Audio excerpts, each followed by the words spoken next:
was the night of the storm that Peter called the worst storm I've ever seen hit the Sea of Galilee.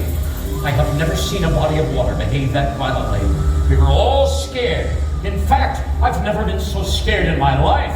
I thought I was going to die.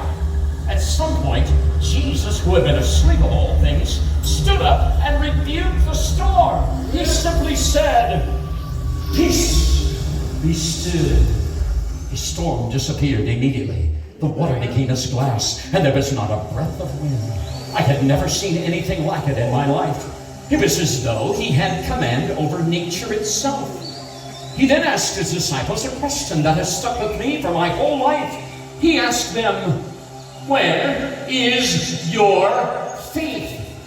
I sat there pondering that question for what seemed like hours. At daybreak, we were approaching the shoreline of the area of the Gadarenes. I was still thinking about this question when I heard a terrible noise.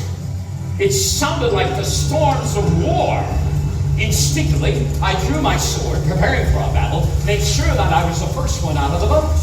As I got out of the boat, I noticed that the noise was getting closer.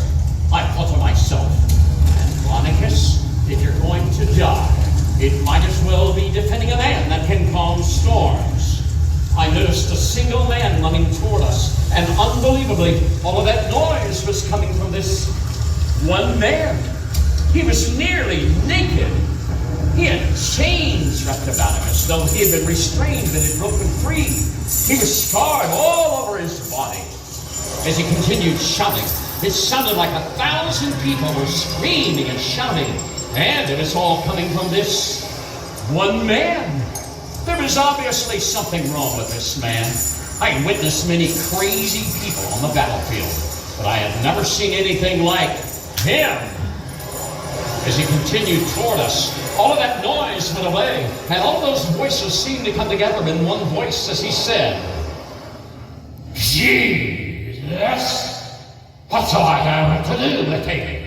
And he screamed, "Torment me not," before I realized that he was laying at the feet of Jesus in his right mind. It was all so strange. I was trying to make sense of it all when Jesus asked him his name.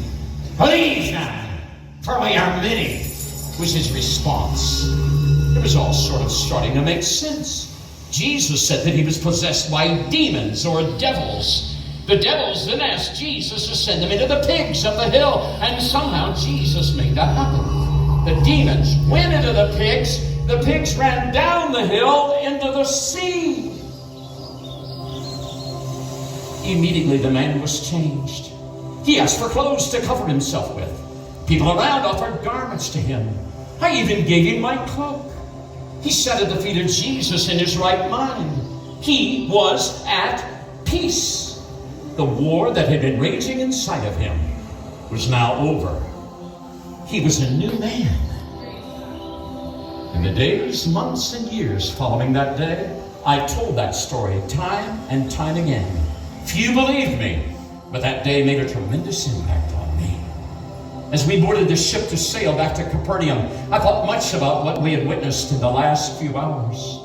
Jesus had calmed the storm on the sea, and the storm in his soul. It was a beautiful Sunday morning in Jerusalem. I woke as the dawn broke through the windows of my little upstairs room. When I washed and went